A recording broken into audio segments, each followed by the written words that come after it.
Saviez-vous que les sangsues avaient 9 paires de testicules? Et elles sont hermaphrodites. Un ovaire, 9 paires de testicules. C'est fou ça.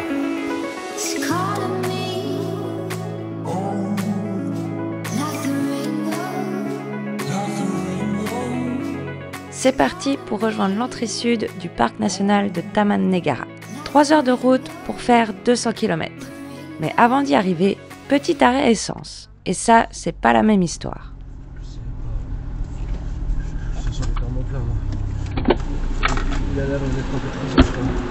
Bon, là on est à 60 km de l'entrée sud du parc.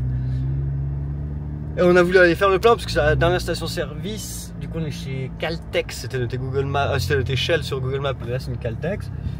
Et puis je commence à me servir de 95, pétrole.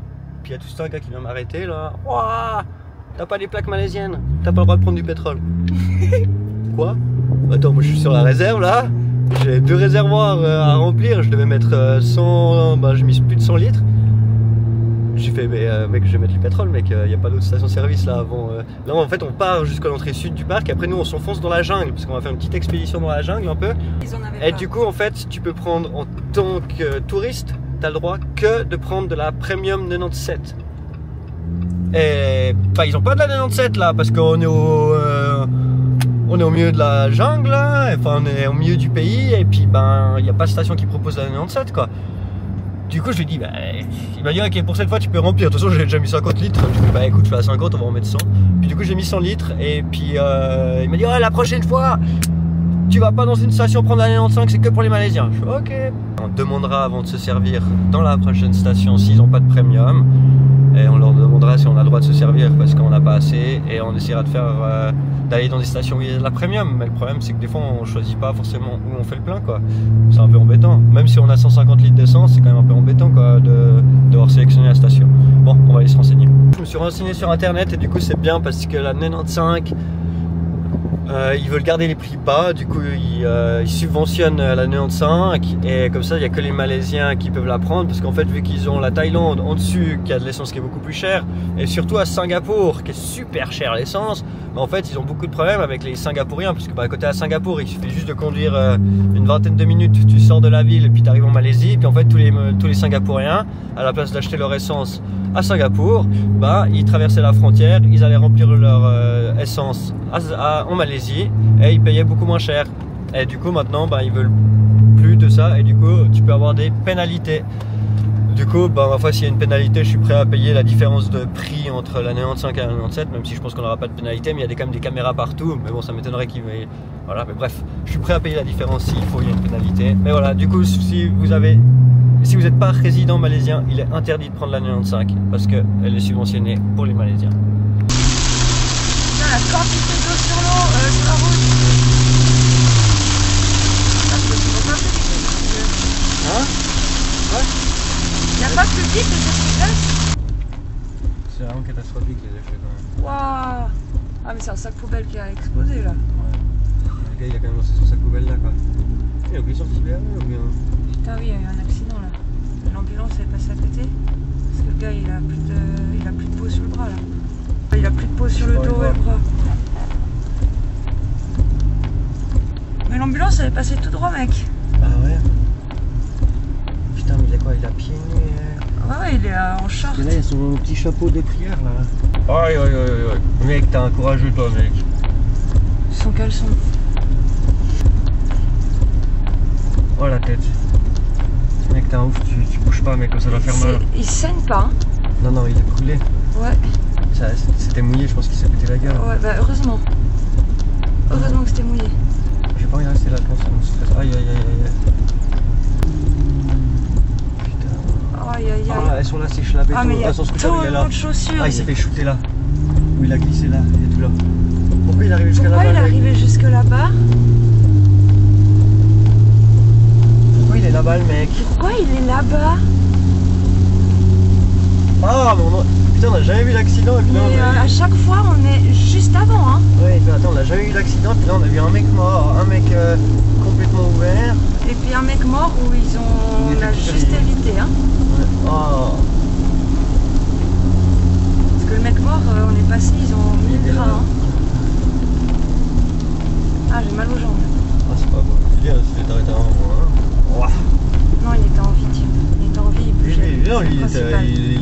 d'être chill quoi. C'est le principal. Comme c'est beau. C'est pas mal, ça dans là au milieu, non? Il y a quelque chose qui a bougé là-dedans. Je crois qu'il y a un truc qui était assurément comme ça qui va me sembler.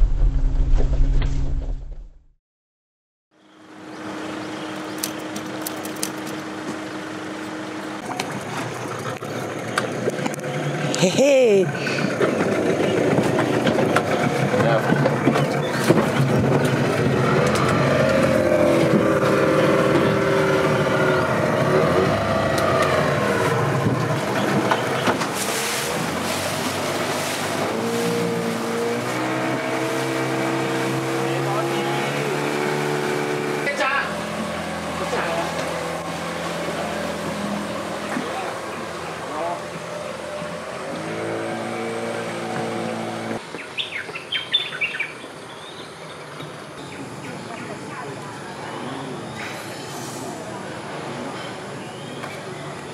Alors par là, c'est kill, canopy walk, après swamp loop, et après on revient là. Et puis si t'as encore le courage, on fait vite le forest loop, puis après on part. Du coup là, à l'entrée sud, t'as plusieurs trails de plusieurs... t'en as quand même pas mal, 4-5 que tu peux faire sans guide. Là on va faire le plus long qui fait environ 2,5 km pour aller jusqu'à tout en haut d'une colline, il y aura un peu de dénivelé. Par contre, t'as pas le droit d'aller plus loin sans guide, parce qu'après les chemins ils sont moins balisés, puis il te faut un guide pour pas te perdre. Donc voilà, là on est tout seul, et c'est vraiment pas du tout noté les chemins, c'est assez hallucinant. Et du coup on va se repérer un peu au dessin et aux cartes, mais normalement on doit suivre une rivière sur quelques kilomètres, puis au bout d'un moment on va bifurquer, monter une colline, et après sur le retour on a une petite canopy walk, mais normalement on devrait pouvoir se repérer assez facilement. Il est joli le centre, il y a un hôtel qui a l'air super beau, je n'ai même pas envie de regarder le prix, mais c'est le seul hôtel qui est dans le parc, tous les autres hôtels sont de l'autre côté de la rivière. Par contre si tu veux vraiment dormir et puis être le soir, puis pouvoir faire des night walks je pense ou comme ça, il faut que tu dormes en fait à l'hôtel qui est là, parce que les bateaux en fin de journée ils s'arrêtent, et le matin, on sait pas à quelle heure il est le premier, mais je crois que c'est vers 7h30 ou quelque chose comme ça, ou 8h30. Donc si tu veux être avant ou rester plus tard dans le parc, eh ben faut dormir à l'hôtel qui a l'air assez luxe. Et du coup, vu que c'est le même national park, c'est le même parc national que l'entrée qu'on a fait où on a dormi pendant 2 nuits, moi je suis arrivé avec mes petits tickets, alors que ça fait 5-6 jours qu'on a payé cette entrée, et ils m'ont dit que c'était tout bon, que j'avais pas besoin de repayer l'entrée tant que je restais dans le même parc. Une fois que tu as payé ton entrée, waouh putain ça se pète la gueule, oh là là, il est joli leur chemin mais il est un peu bancal. Du coup je disais, une fois que tu as payé une entrée, donc que ce soit l'entrée nord, l'entrée ouest ou l'entrée sud, en fait tu peux aller aux autres entrées, tu n'as pas besoin de repayer l'entrée. Les frais de caméra c'est les mêmes choses, tu n'as pas besoin de repayer pour les caméras. Du coup c'est super cool. Ah, c'est vraiment bien, les prix sont ultra corrects. Franchement là ça m'aurait pas du tout dérangé qu'ils fassent un prix local et un prix touriste comme on a vu à pas mal d'endroits, comme il y a partout en Inde. Et puis de faire débourser un peu les touristes je pense, et puis garder un prix vraiment bas pour que les locaux ils puissent profiter de leur pays. Et puis par contre faire payer 3 à 4 fois plus cher les touristes, tu vois, si tu dois payer 5 francs l'entrée du parc naturel, ou même 3 francs l'entrée du parc naturel, ça permet de refaire le chemin là qui se pète la gueule, ou des choses comme ça tu vois. Mais ça, là ça me dérangerait pas, parce que les prix sont vraiment corrects. Puis comme vous pouvez le voir ici c'est un chemin, c'est ce qu'on pensait retrouver à l'autre entrée du parc, c'est pour ça qu'on était genre en short. J'étais en short et pas du tout équipé, c'est qu'on pensait que c'était un chemin comme ça dans l'autre, pas que c'était un chemin de jungle. Et là, à l'entrée du parc, vous pouvez voir que tous les locaux sont en pantalons longs bien équipés, mais par contre, les touristes, ils étaient un peu comme nous l'autre jour, enfin comme moi l'autre jour, avec mini short, petites chaussures, pas de chaussettes, débardeurs. Mais bon, si tu marches sur un chemin comme ça, normalement il n'y a pas de sangsues, donc ça va. Et du coup, avec le guide, il y a plusieurs choses que tu peux faire. Déjà des longues marches sur une journée, ou des expéditions sur plusieurs jours. Tu as des rivières qui vont dans le parc. Et tu pars avec ton guide, le bateau, il va déjà te poser un peu plus loin, profond dans le parc. Et après il y a plusieurs solutions, donc soit des cachettes qui sont des petites cabanes en bambou où tu peux dormir dedans, puis observer les animaux. Et ils ont aussi des grottes, donc il y a plusieurs grottes où tu peux aller dormir avec ton guide, ça a l'air super sympa. On a vu des endroits où ils disaient que tu peux avoir jusqu'à 80 personnes dans la grotte. Bon là il n'y a pas l'air d'avoir grand monde. Du coup on a décidé de venir explorer un peu cette partie du parc.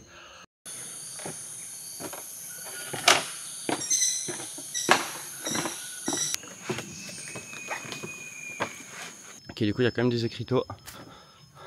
Dès que tu quittes en fait le chemin en dur, il te faut un guide, c'est interdit d'aller sans guide. Par contre, si tu veux aller sans guide, tu peux prendre le chemin en dur. J'ai la meilleure des guides. Ouais. C'est presque plus casse-gueule qu'un chemin dans la jungle, hein.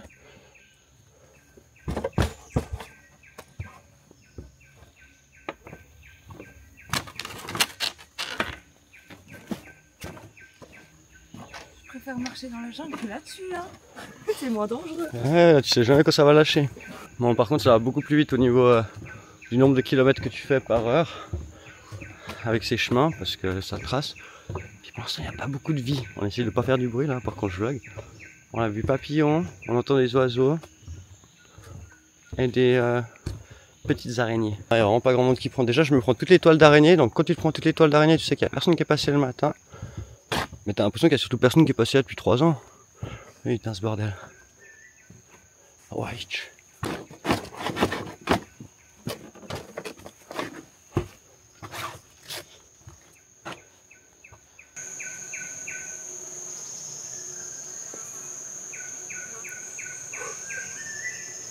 Il n'y a plus de chemin.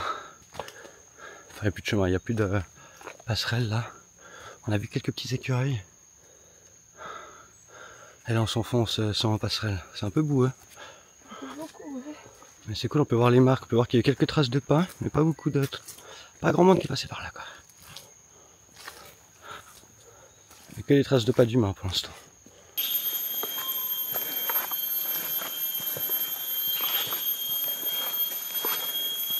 Bon, vu qu'on est nouveau sur un chemin dans la jungle, sans la petite passerelle, on va faire un petit saviez-vous avec les sangsues.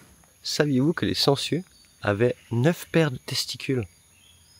Et elles sont hermaphrodites. Un ovaire, 9 paires de testicules. C'est fou ça. Une fois qu'elles t'ont bien sucé le sang, les sangsues là, certaines elles peuvent tenir 18 mois sans remanger quelqu'un. Tu m'étonnes qu'elles m'ont vraiment vidé de mon sang l'autre jour. Elles avaient faim.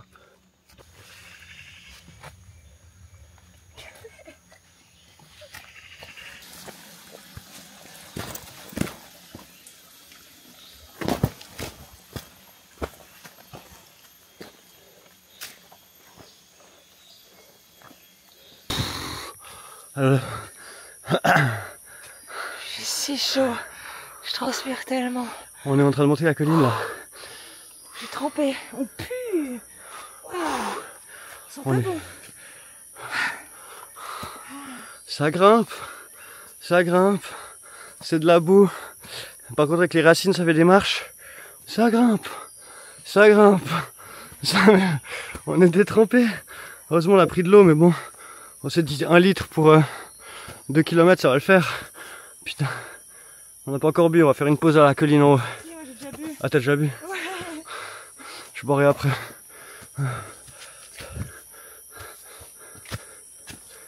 Vous allez voir, d'ici 3 mois là, on va être des experts, on aura notre petit filet anti-moustique, assez de boissons, sac à dos. On va repérer ces animaux, parce que là par les écureuils on n'a rien vu. Faut juste qu'on aille avec des locaux qui nous expliquent comment repérer. On essaie de regarder des traces, on trouve pas de traces. On aimerait bien pouvoir... on va essayer d'aller dans un petit village là et trouver des guides qui nous expliquent. Oh merde, j'ai cassé l'autoroute des fourmis. Je suis très désolé. Putain le bordel.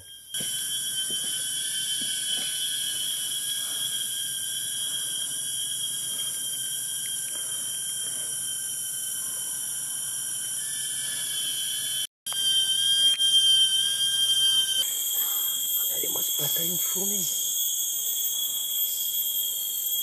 Je demandais l'autre jour si tu meurs là. Disons que tu meurs, ok, ton corps il est là par terre. En combien de jours il reste que les os? Je dis 2. On n'a aucune idée, je me demande la décomposition, la vitesse. Parce que d'un côté il n'y a pas forcément, je sais pas s'il y a beaucoup de carnassiers, je sais qu'ils ont les chats léopards, ils ont, je sais pas, voilà. Mais je pense que juste les insectes, je pense qu'ils te dégomment. Je sais pas en combien de jours mais ils te dégomment.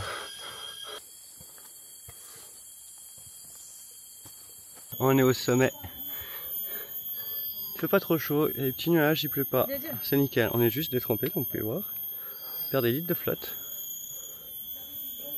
Et on fait une petite pause. Alors bonne chance pour aller voir les gibbons. Hein. Putain. Bah, ils doivent être par là. Voilà, là-bas il y a des gibbons. Putain, le bruit que ça fait. Putain, leur plan il pue. En gros, sur le plan, et quand on a parlé avec la guest house, ça te fait une méga boucle. Elle était censée pouvoir la faire tout seul. Mais en fait, cette boucle, elle n'existe pas sur le plan. Elle n'existe pas en vrai. Dès que tu arrives ici, en fait, c'est un cul-de-sac. Et si tu veux aller plus loin dans la jungle, il te faut un guide. Du coup, là, on a croisé un guide. On a osé lui poser la question, gentiment. Bonjour monsieur. On voudrait savoir si par hasard, faut qu'on rebrousse chemin. Ou si on peut descendre à la Canopy Walk par là. Putain, on s'est fait remballer. Waouh. Bon, on rebrousse chemin, on se casse. Bon, les arbres sont beaux et tout. C'est pas non plus ultra impressionnant quand tu te dis putain, ça va être une forêt vierge de 130 millions d'années. Cette forêt vierge, elle était là avant les dinosaures. Les dinosaures ont marché dans cette forêt. Mais au final, il n'y a pas des arbres énormes. Donc je me demande aussi, avant les créations de parcs naturels, si quand même aussi les vieux arbres sont pas été coupés, si tous les arbres importants qui sont chers ont été coupés, et puis qu'après il y a eu le parc national, puis que tu ne trouves pas des vieux arbres, ou qu'il faut vraiment aller très profondément non plus dans la jungle, ou si simplement les arbres ne vivent pas non plus, c'est pas des arbres de 500 ans, 600 ans, et puis que le renouvellement de la canopée il est assez rapide. Regarde, il n'y a que des petits arbres partout. Ils sont tout fins. Ils sont tout petits. On n'a pas vu beaucoup des gros arbres. Il y a des troncs, mais c'est pas non plus impressionnant, quoi. Non, bah on en a vu des plus balèzes l'autre jour. Hein. Ouais. Pour l'instant, on préfère l'entrée ouest. Bon, déjà, il y avait une quantité de vie beaucoup plus grande avec les macaques, les gibbons et la quantité de toucans. C'était hallucinant en fait. Puis du coup, tu sentais qu'il y avait de la vie vraiment. La nuit, ça faisait un de ces bruits et tout. Tu sentais qu'il y avait de la vie. Puis là, je pense qu'il y a quand même beaucoup plus de monde. Et qu'on est juste à la lisière du parc. Et du coup, je pense qu'il y a un peu moins. Du coup, si vous venez ici à l'entrée sud, je pense que je vous conseille de prendre un guide, de prendre un bateau, et puis d'aller dormir au milieu de la jungle. Parce que juste de faire le petit trail là, on verra, on n'a pas encore fini, hein. Mais il y a du monde. Enfin, du monde. Tu croises pas mal de gens qui gueulent, vraiment. Ils se parlent, ils sont à 2 mètres, ils gueulent. Je suis un gibbon, je viens pas là, hein.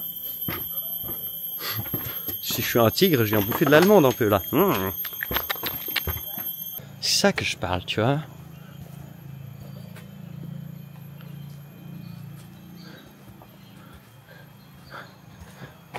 Mets-toi devant.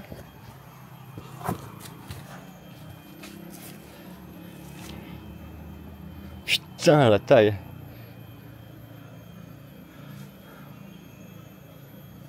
Pas très touffu, hein. Non. 5 km dans cette jungle, c'est le premier combat qui est vraiment genre ce que tu t'attends d'une vieille forêt vierge de ouf, quoi. Il est magnifique. Pas très touffu, mais il est magnifique. Mais c'est le premier combat qui est genre impressionnant. Si tu rajoutes en plus le fait que ce Canopy Walk, qui avait l'air magnifique, enfin bah, c'était un pont suspendu là, qui avait l'air magnifique, qui est fermé, eh ben il n'y a pas photo, on a vraiment préféré l'autre entrée. Après c'est joli, hein. Du coup là c'est l'hôtel où tu peux dormir, magnifique, ça a l'air énorme comme bungalow, super joli.